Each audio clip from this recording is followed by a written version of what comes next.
أعوذ بالله من الشيطان الرجيم بسم الله الرحمن الرحيم الحمد لله رب العالمين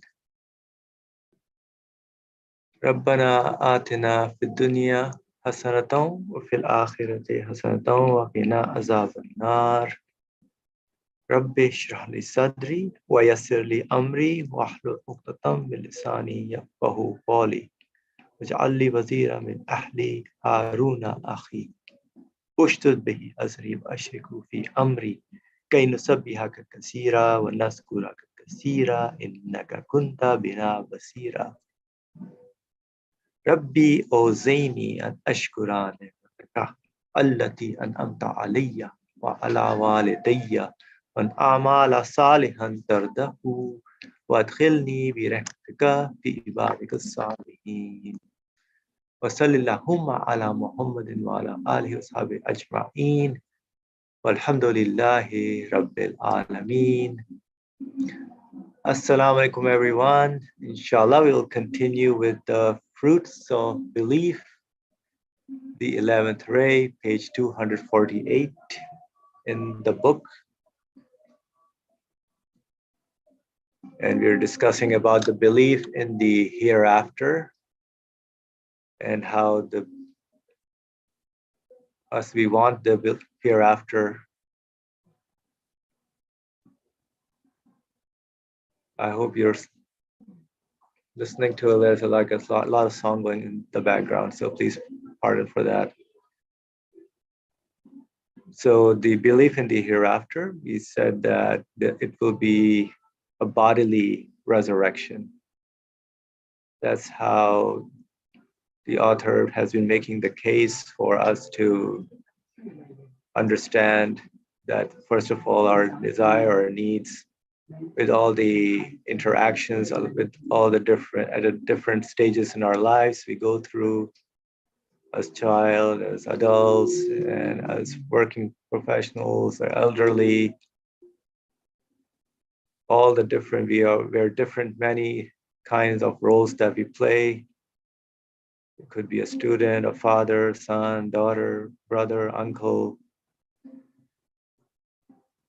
And all those different stages in life make us desire for the hereafter. And the author gave the example of the stomach, and through the disposition of the stomach, how it's satisfied right now in this bodily physical existence. The physical stomach gets satisfied. So let's see, we'll continue with the next paragraph on how the significance of the bodily resurrection, what that is, why is it so important for us? Because our lives here goes through the physical, corporeal existence of things. And of course, there's the meaningful side of the things, but it starts with the physical, corporeal things. All the tools that we have, our eyes, the five senses, the hearing, taste, all that, those are physical, corporeal tools which interact with the universe. And they get a certain sense, a certain taste, pleasure. All those physical tools get the pleasure that we want to keep. So let's continue, inshallah. Is it at all possible that the most compassionate, all-powerful one, the all-knowing and beneficent one, who accepts the prayer offered through the tongue of disposition by the common stomach, and gratifying it with infinitely miraculous physical foods, gratifying the stomach with infinitely miraculous physical foods. So this being who accepts the prayers of even the stomach is always replies, in fact, to the prayer of the stomach, intentionally and without chance. So it's intention and without chance. It's not luck or anything, but there's a deliberate, conscious will and intention through which the stomach, the prayers of the stomach is answered, would not accept the numerous general prayers of man. So if the prayers of the common stomach is accepted, well, what about the numerous general prayers of the man? Who is the most important result of the universe? So man being the most important result of the universe. The divine vicegerent on earth and the creator's choice, being and worshipper, which he offers through the supreme stomach of humanity, or universal, elevated corporeal pleasures in the eternal realm, which he offers through the supreme stomach of humanity. The supreme stomach of humanity. So this is what the human being also has for universal, elevated corporeal pleasures in the eternal realm, which he always desires and with which he is familiar and which by nature he wants. So elevated corporeal pleasures in the eternal realm, which man always desires and with which man is familiar and which by nature he wants. That he should not respond in fact with bodily resurrection. That he should not respond in fact with bodily resurrection and not gratify him eternally. Question mark. That he should not respond in fact with bodily resurrection and not gratify him eternally. So this bodily resurrection is what the resurrection is, to get the eternal satisfaction. Our spirit needs that physical bodily resurrection. Should he hear the buzz of the fly and not hear the crashing thunder? Should he equip a common soldier to perfection and ignore the army, giving it no importance? To do so would be impossible and absurd.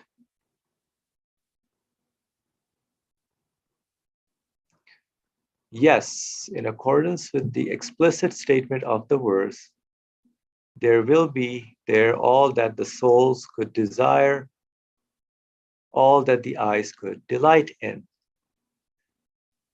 which is from the Quran, section 43, verse 71.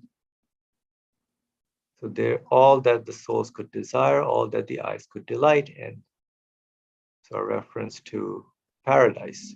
Man will experience in paradise, in fitting form, the physical pleasures with which he is most familiar, and samples of which he has tasted in this world. Man will experience in paradise in fitting form the physical pleasures with which he is most familiar. So right now in this world that we are experiencing, we're most familiar, and samples of which we are tasting right now. So which he has tasted in this world. The rewards for the sincere thanks and particular worship each of his members. The rewards for the sincere thanks and particular worship each of his members, like the tongue, eye, and ear offers. The mouth, what it says, the ears, that what it hears, the tongue that it tastes, will be given through physical pleasures, particular to those members. Will be given those physical pleasures particular to those members. So however we are training our eyes, ears, tongue, taste, our body, our feelings, I guess that's how those are what the results will be given accordingly. So the Quran of miraculous exposition describes the physical pleasure so explicitly.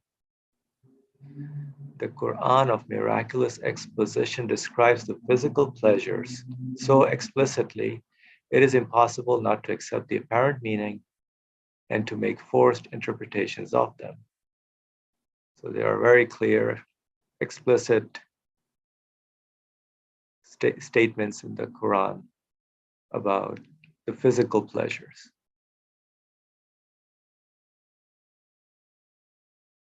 The fruits and results of belief in the hereafter then show that just as the reality and needs of the stomach, the fruits and results of belief in the hereafter then show that just as the reality and needs of the stomach, one of the human members, are decisive evidence for the existence of food. So the needs of the stomach is evidence for the existence of food.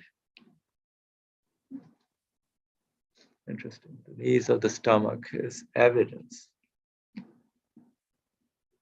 that there must be food because the hunger is given, so there must be food for it.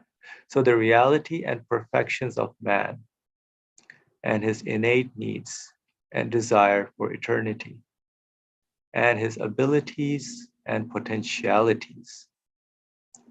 Oh, innate needs, desire for eternity, abilities and potentialities, which demand the above mentioned consequences and benefits of belief in the hereafter, are certain evidence for the hereafter and paradise and eternal physical pleasures. And they testify to their certain existence.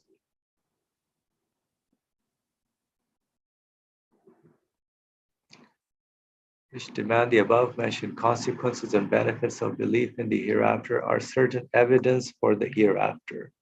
So man's innate needs, desire for eternity, his abilities and potentialities are evidence for the hereafter and paradise and eternal physical pleasures. Yeah, so the human desire, the need for eternity, all the experiences that we're performing and recognizing the different grace, mercy, beauty, compassion, generosity, all those qualities that we're enjoying and experiencing leads it to the as the evidence for the hereafter and paradise and eternal physical pleasures. And they testify to their certain existence. Similarly, the reality of the universe's perfections and its meaningful creational signs and all its truths connected with the above human truths.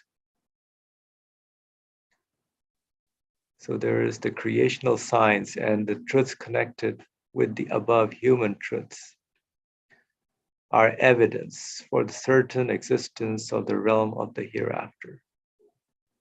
So what the universe shows, the reality of the universe's perfections and the meaningful creational signs. So it goes along with my human desires, all those feelings I get by looking and reading, studying the universe and looking at my own feelings. So my human truths they are all evidence for the certain existence of the realm of the hereafter. So interesting. The resurrection of the dead and the opening up of heaven and hell. This has been proved so brilliantly in the Risale Nur, and particularly in the 10th, 28th, and 29th words and the 9th ray and the supplication of the 3rd ray, that they leave no room for doubt. Referring readers to them, we cut short this long story here.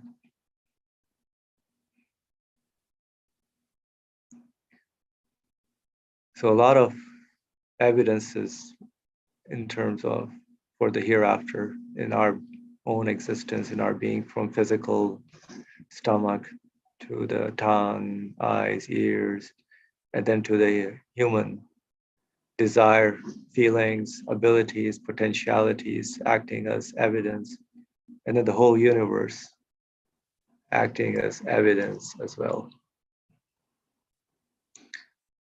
And there's a comment from Fariha in the chat. What are the benefits of the hereafter for me now?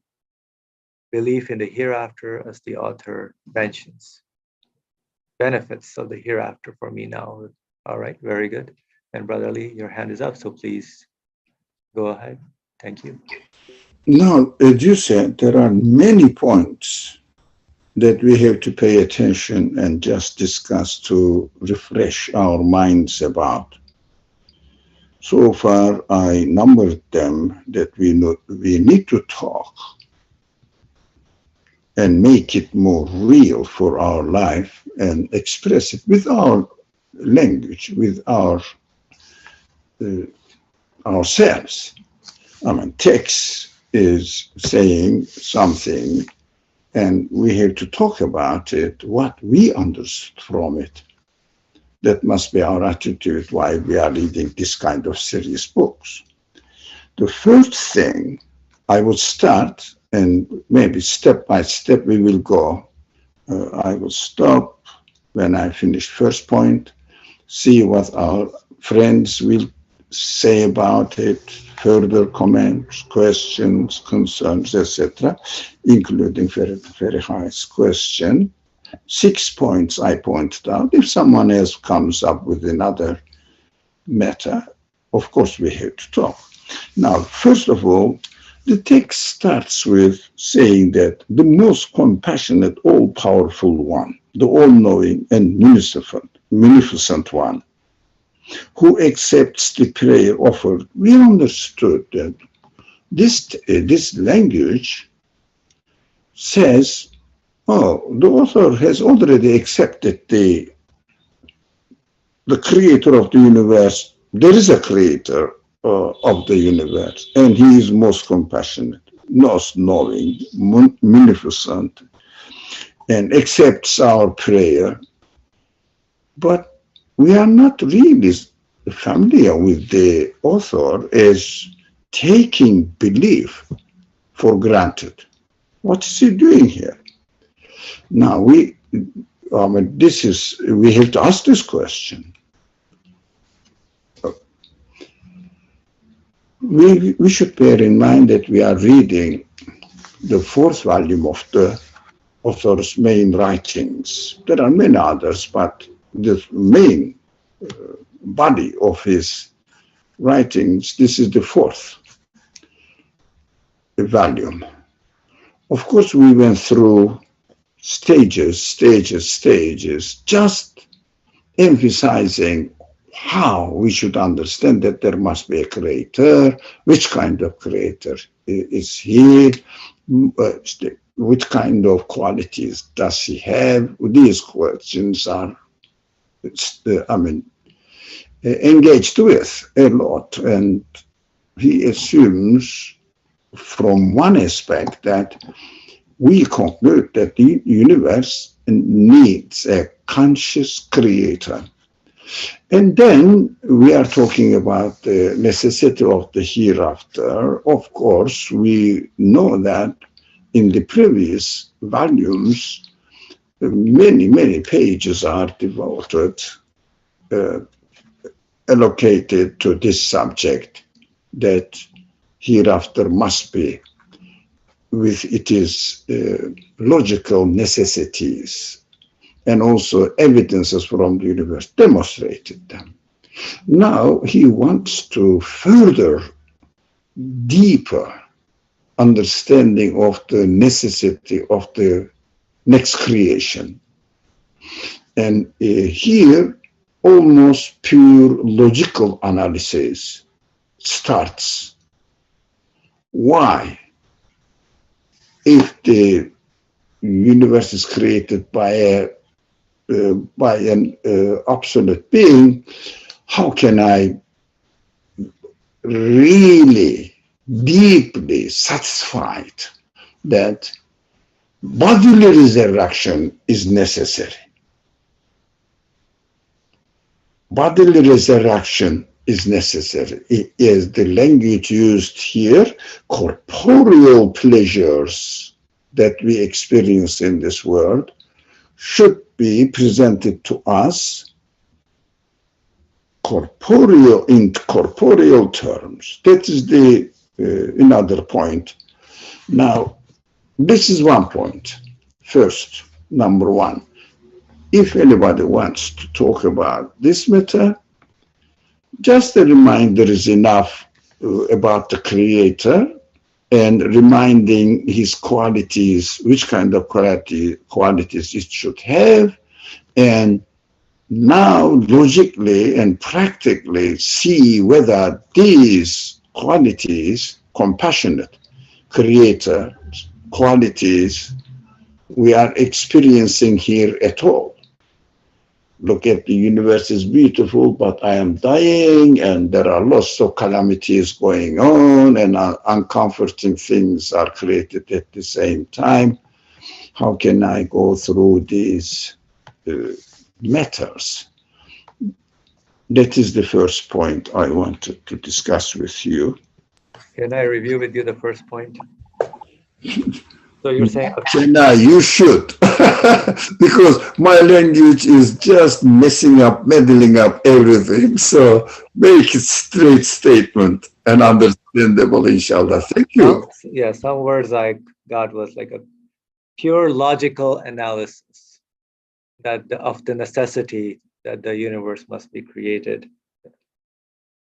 and getting to know him as being a powerful one, knowing one, beneficent one.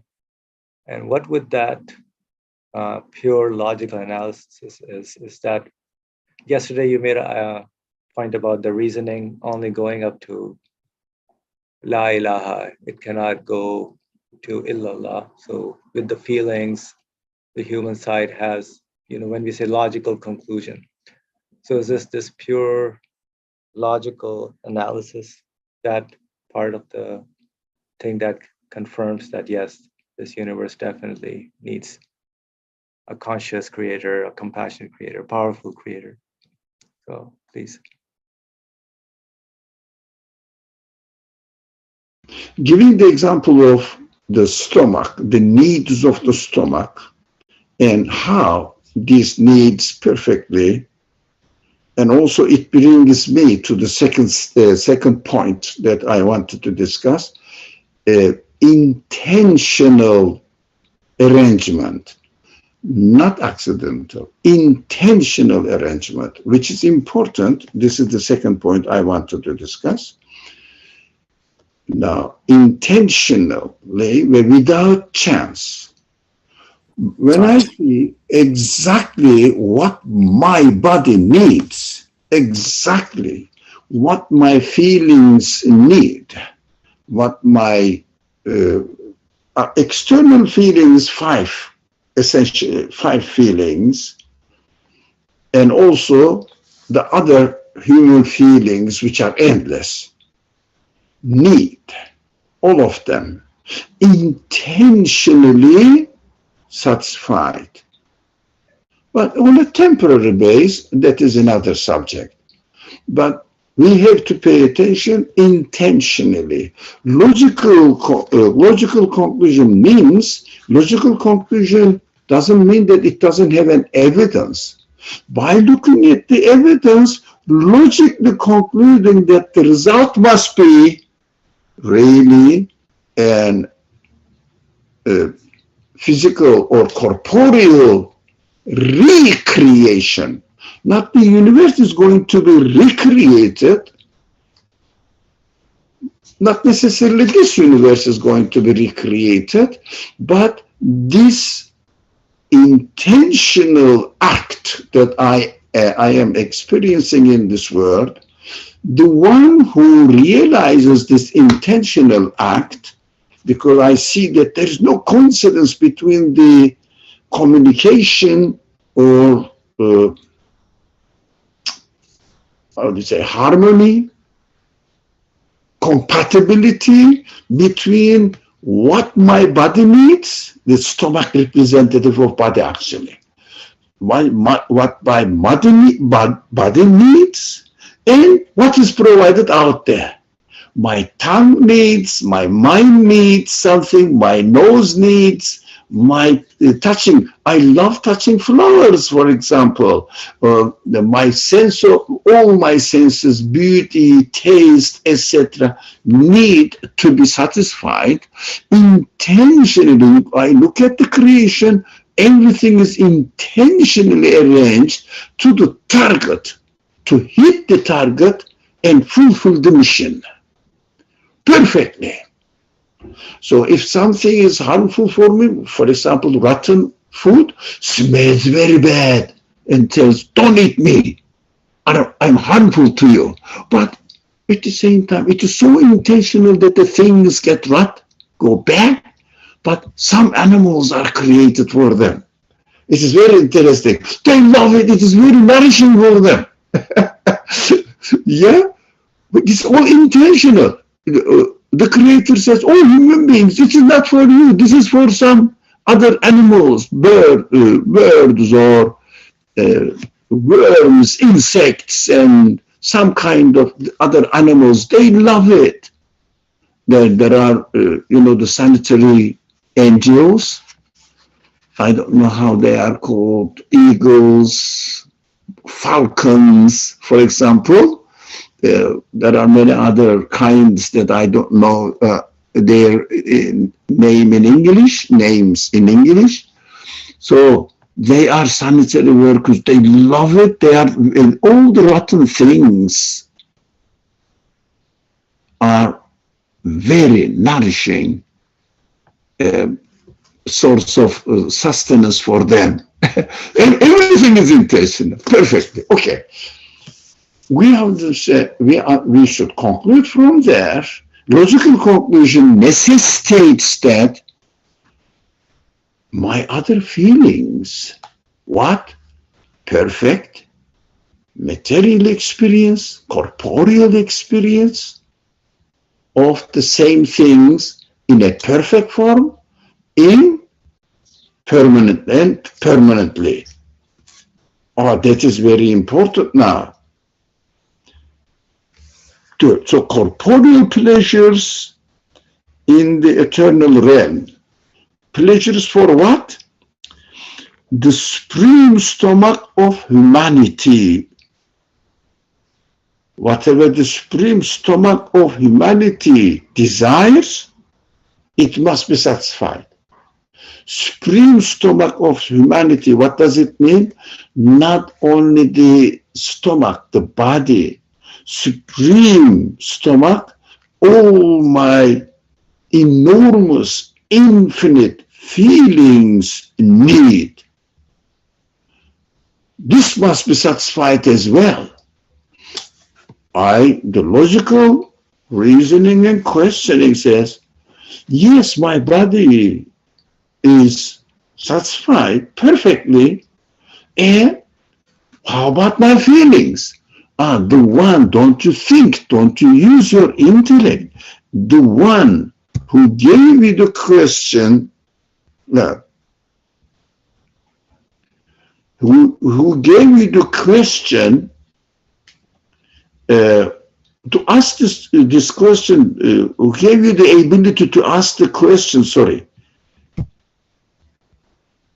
to ask this question, it means That is your need. You are looking for its satisfaction, for their satisfaction. Why shouldn't it? Why shouldn't the one who created your stomach, your body, satisfies you intentionally, but why shouldn't he satisfy your other feelings which require permanent satisfaction? All other feelings are supreme stomach of humanity.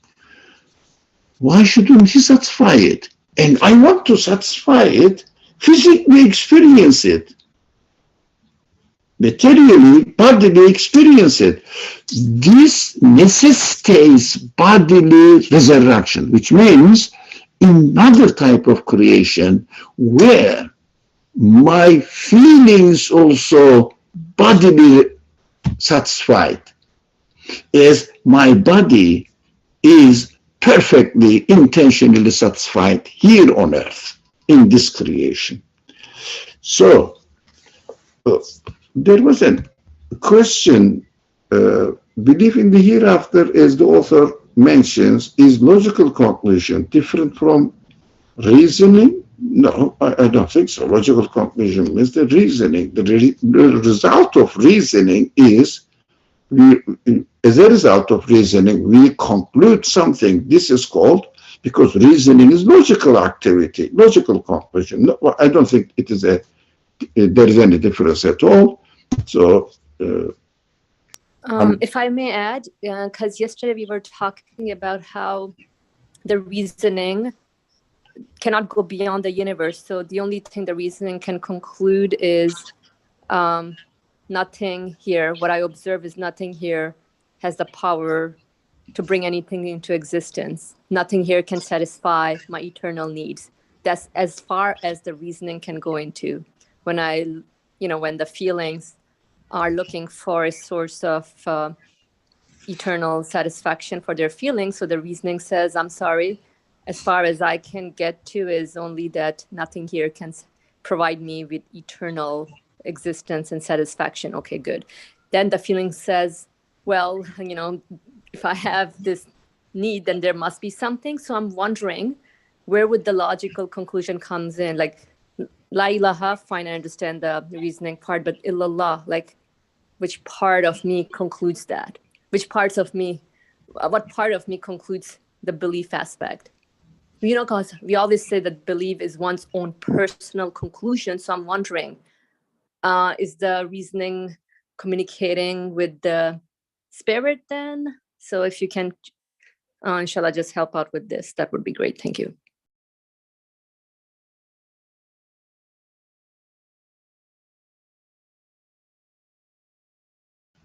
the reasoning, my feelings prepare the data or presents the data for me and my feelings, and reasoning analyzes it and concludes that there must be, they also must be satisfied.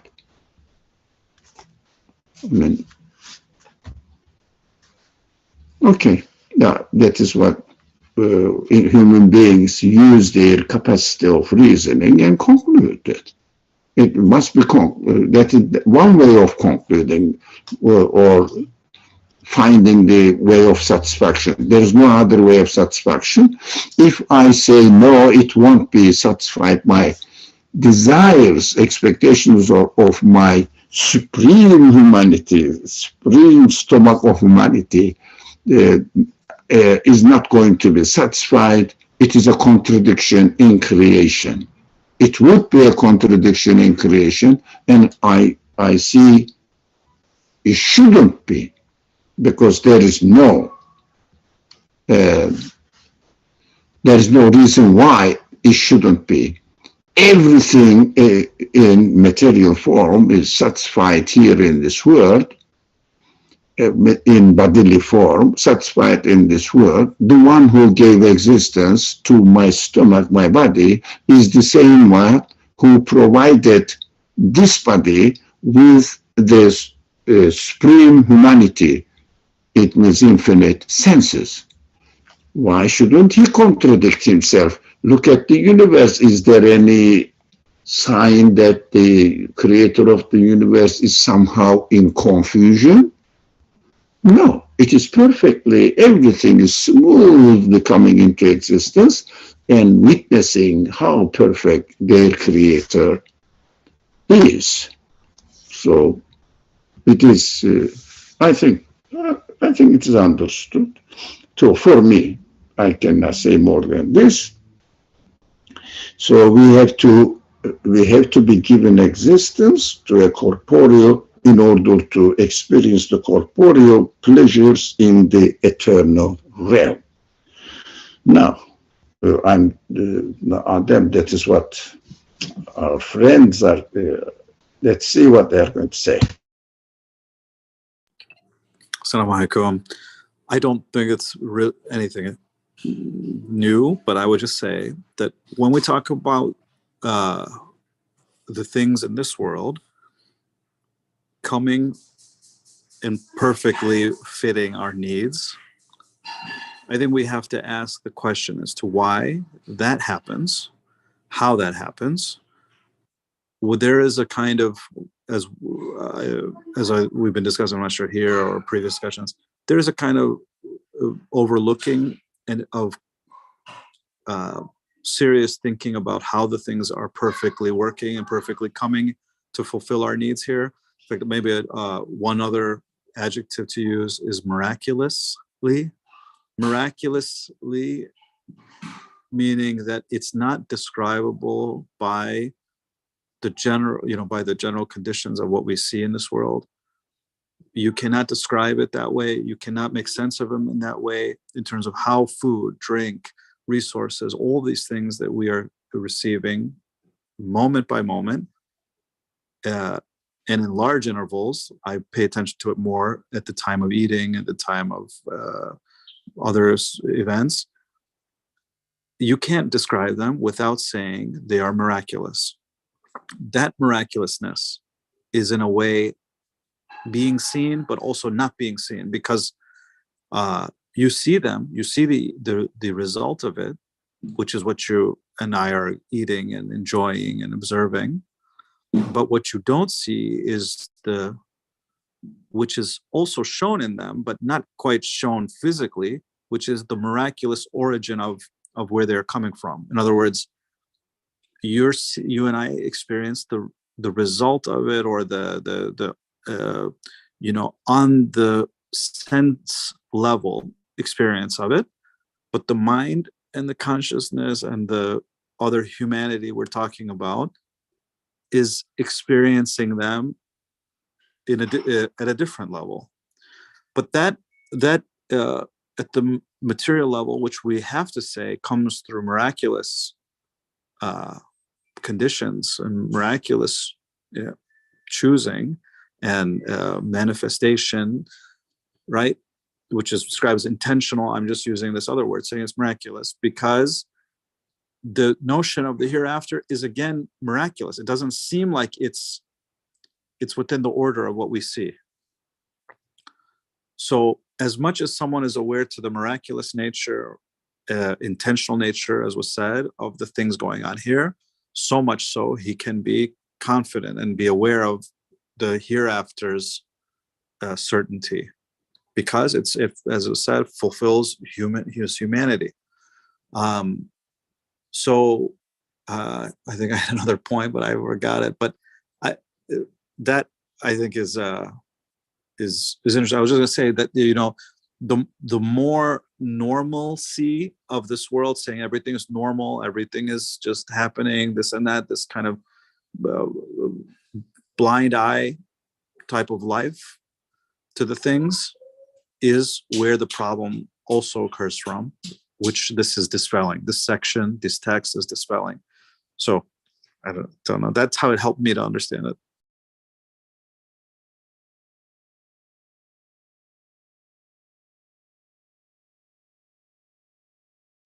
Shall we move to fourth point? I thank you. Well, I'm not the moderator, but moderator is keeping quiet. I understood that we are going to discuss. It said 6 points. I think the moderator is waiting for me to complete the 6 points. So, shall we move to the fourth point that attracted my attention? Before moving there, we can reread this verse, which is very important. Zukhruf, chapter Zukhruf 43rd, 71. There will be there in the next creation all that the souls could desire. It means the supreme humanity could desire.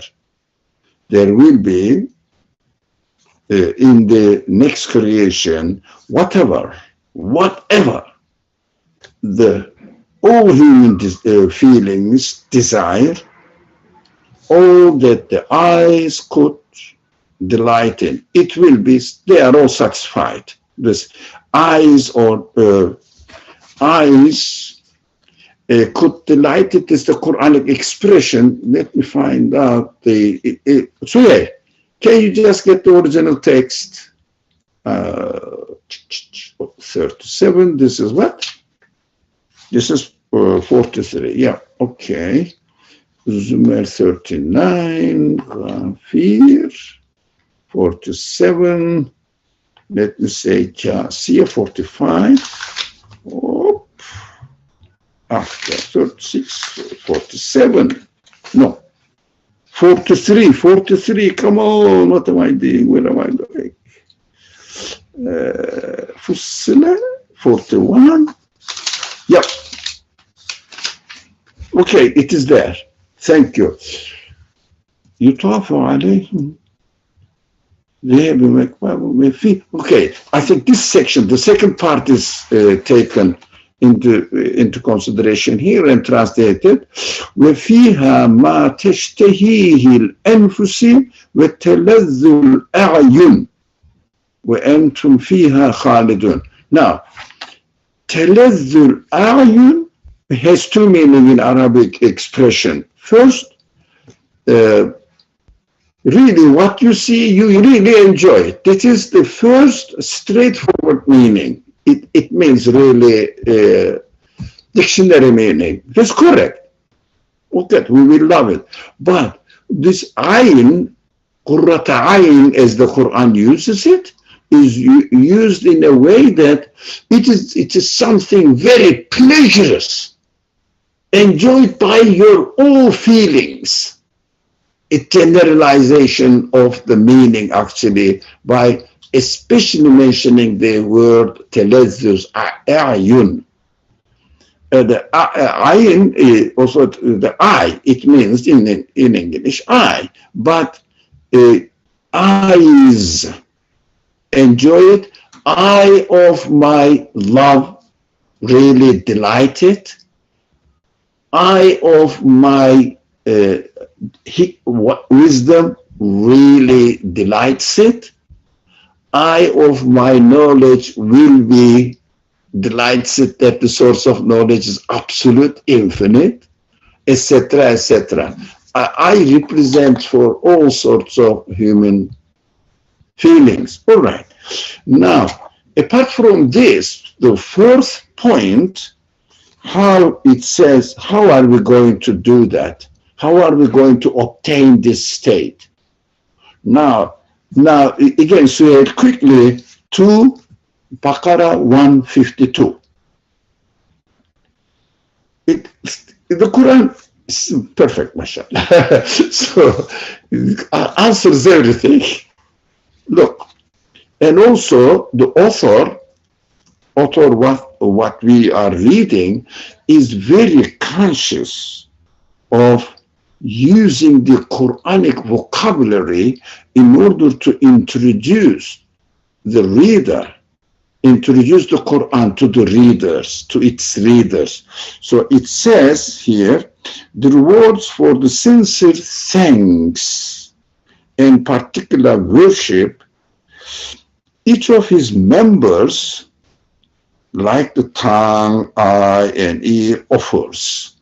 Whatever the feelings, whatever I offer with thanks, sincere thanks, acknowledging the source and being thankful, grateful to the source of all these feelings which desire what?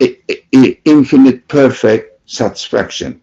So the Quran says, okay, فَاذْكُرُونِي أَذْكُرْكُمْ, just really remind me or take into consideration me, that I am the one who created your eye, I am the one who created your tongue, I am the one who created your feelings.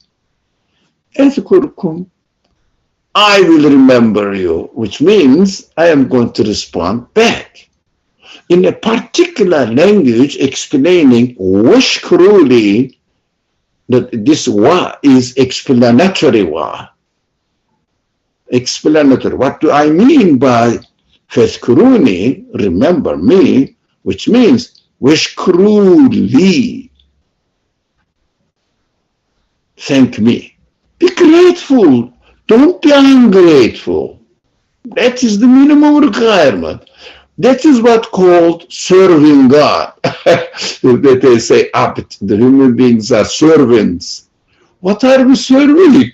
Just responding back with thankfulness, not denying the reality. That's it. Not denying the reality, accepting it. And if you are really, really sincerely thankful, you are expected what? To establish a thankful, friendly relationship with the one who gave you all this. How? Friendly relationship means you are the one who is giving to me, I am the one who is using all your services, you are the one who is servicing me, I am the receiving and enjoying all your services. So I am thankful to you. So I will use your service in order to respond back to you. It means I am going to use my feelings by returning them to you and according to the way you willed it to me. It means, tell me how am I going to use your pleasures or your enjoyment that you are giving me with this source of enjoyment? How am I going to use them? And he says, eat and drink everything, but don't waste. It means just eat and don't without fulfilling the purpose. It means you have to be thankful and realize, as the creator of these things that we are eating and we are drinking, are being generous. He is intentionally doing this. Acknowledge it and return back to him, and also use your feelings, your abilities, get to know him even better. That is called ubudiyah. Get to know him even better. It means practice something in this world in order to get to know him and practically apply it in your life. Obeying the Sharia means this: acknowledgement. For example, I am giving all sorts of drinks, but one kind of drink I shouldn't consume. Why? In the form of physical acknowledgement. Anytime I drink something, I remember this is my Creator's grace for me, favor for me, and I am using it with his permission. I am using it with his permission. How do I know that? All paradise is yours. One tree is prohibited. All drinkings are free. Use it. One kind of intoxicant drinks, no, don't use it. And also there is wisdom in it. It is harmful, by the way, but not because it is harmful, just because a means of acknowledgement, I don't drink alcohol. Otherwise, I can say a little bit, just a small portion. It doesn't make me drunk, so I can drink it. No, it's acknowledgement. Not because you get drunk or not. This is the wisdom. The wisdom is different in this kind of activities.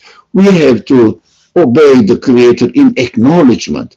That is called in the language of the Quran, illah, or Arabic, illah. It means the real reason, acknowledgement. But practical reason, it is harmful for me, because if I drink 1 drop, 2 drop, or 2, small amount, and then a little bit amount, and people become addicted to it, because there is an addictive form of it. That's why I say we have to be very aware of becoming addicted to anything, because it becomes automatic.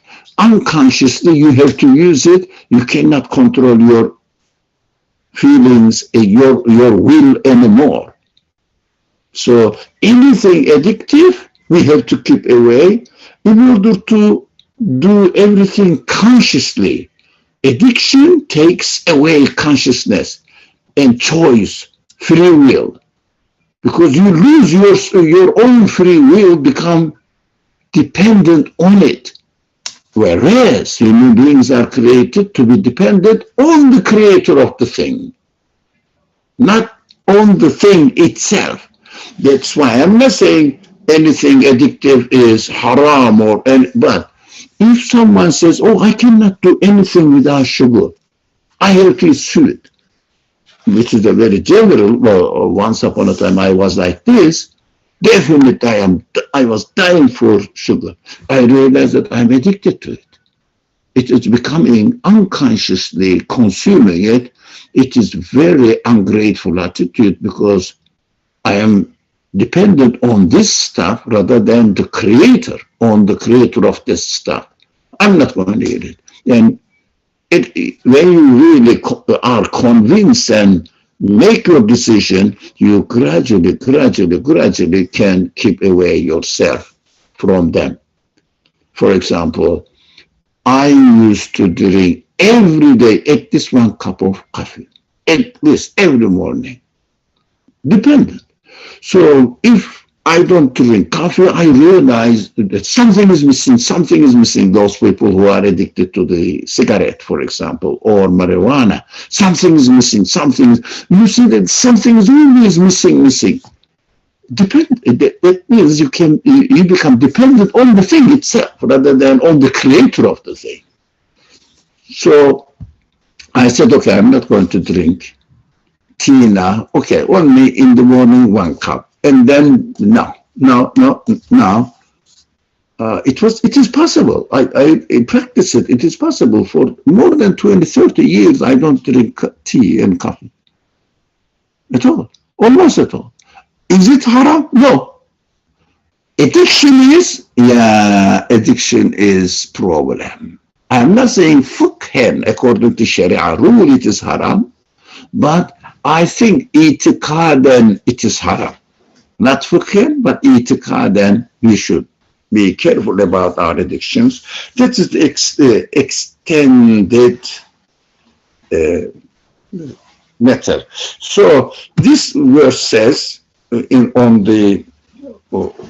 was on the screen, it says, if you make shukr and don't be, now the translation says, I will remember you and be grateful to me and do not deny me. No, in this way, the kufr means kufran. It means, the translation, I don't agree with the translation, although these people, literalist people, Sahih International, literalist people, and a kind of Wahhabi attitude representative people, Sahih International. So I should be very careful about it. So the translation, as I understand, be grateful to me and do not be ungrateful. Do not be ungrateful. ولا تكفرون. So that I will be grateful to you, reward you, and I won't be ungrateful towards your thanking, acknowledgement of me, the God said. So I will acknowledge it. I will acknowledge your acknowledgement of me. It means this ولا تكفرون. Did you understand, or it is a bit confusing? For example, you thank somebody, he says, you are welcome. I acknowledge your thankfulness. It means, isn't it? God says the same thing. If you practice through your feelings, all acknowledgements, you don't like something, you say, don't say, I don't like something. Rather, or in practical language, I don't mean that. Practical language, I don't like this, thank you. But in real consciousness, my Creator gave me the sense not to like it, so I am obeying Him. And through obedience, I don't like it. I feel that I don't like it. So this feeling must be acknowledged that it is given to you on purpose, not to like it, and practice it. This acknowledgement will be rewarded in a perfect form eternally. And I have to experience it corporeally, it means bodily. That's why resurrection must be in bodily form. I mean, there is no other way of resurrection anyway. Anyways, spirit doesn't die. Body dies. This is the fourth point I just wanted to share with you. So I think the time is getting late. Let me jump to the fifth point then. In the page 249, in the middle of the first paragraph, it says, creational science connected with the human truth. It means human reality. Find it? Yeah, creational science. Yeah, okay. Connected with the human truth. What is a perfect point, actually? Very interesting point. Creational science out there and human reality in me. So they are connected to each other. So in order to analyze and understand your reality, what am I? You have to connect it to the creational science, get the data from the creational science, and come to a right, reasonably acceptable conclusion about your human reality. Who I am. What am I doing here? What will happen to me? And what is death my inevitable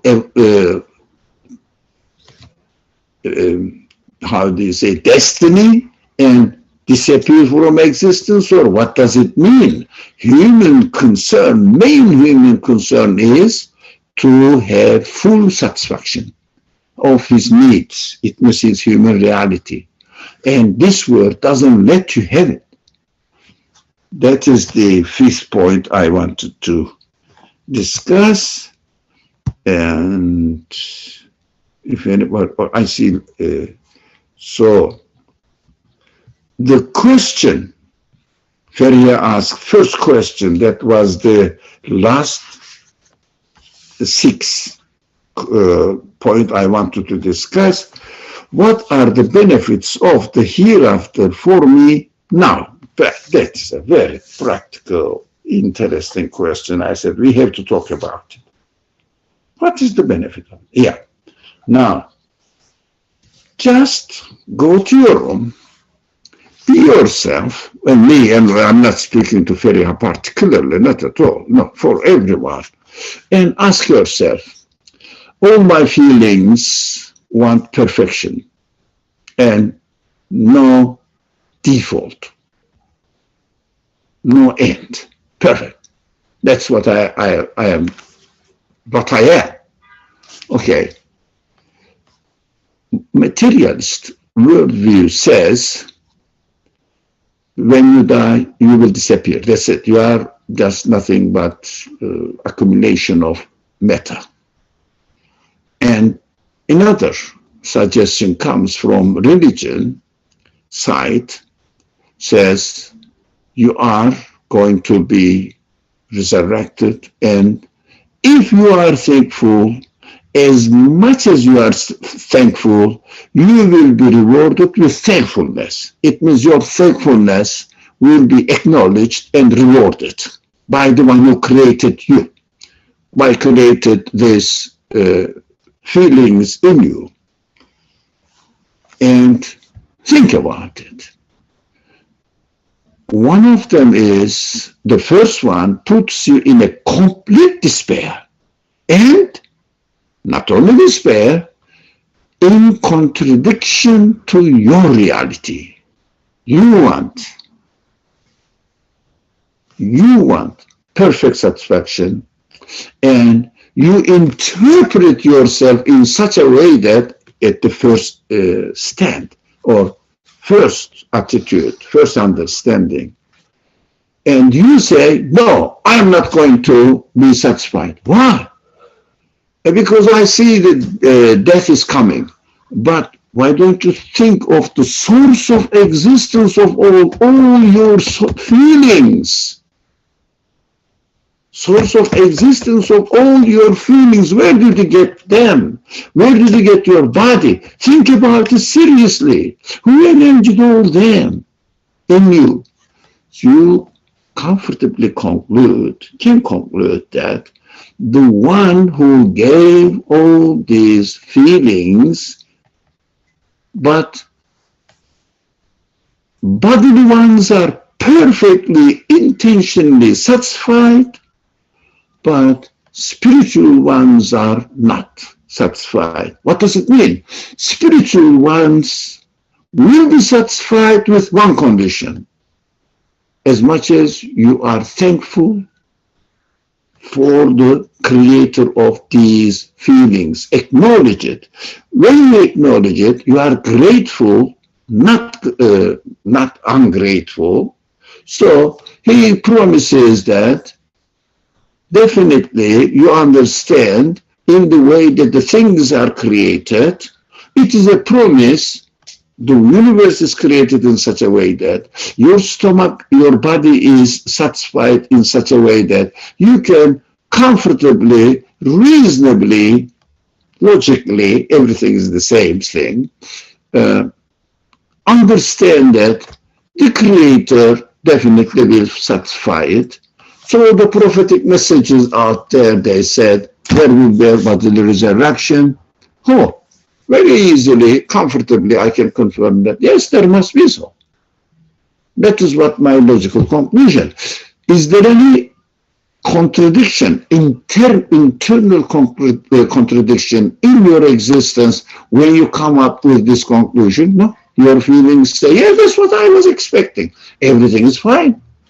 Now, nothing is wrong, nothing is disturbing human beings. Why not? To confirm it. Well, why should I be obstinate not to confirm it, saying that death is end? Who said? No, you were a baby. Your babyhood is dead. But you are still alive. Continuously you are changing. You are being changed. And you can experience your previous life and present life as well. So you understand that all the universe is created in such a way that to confirm resurrection, bodily resurrection must happen. This is what our human quality, our human capacity can be satisfied with.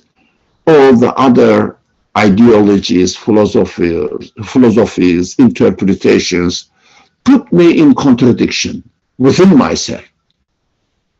Not with my belief as a Muslim, no, within my own existence. And then religion out there says, or the prophetic message out there says, that is what you are created for. I say, yeah, I confirm it. Why not? It is just a reflection of my reality. Thank you.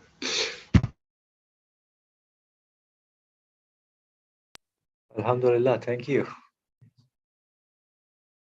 All right, so we are at time here. I hope I saw Adam's comment before.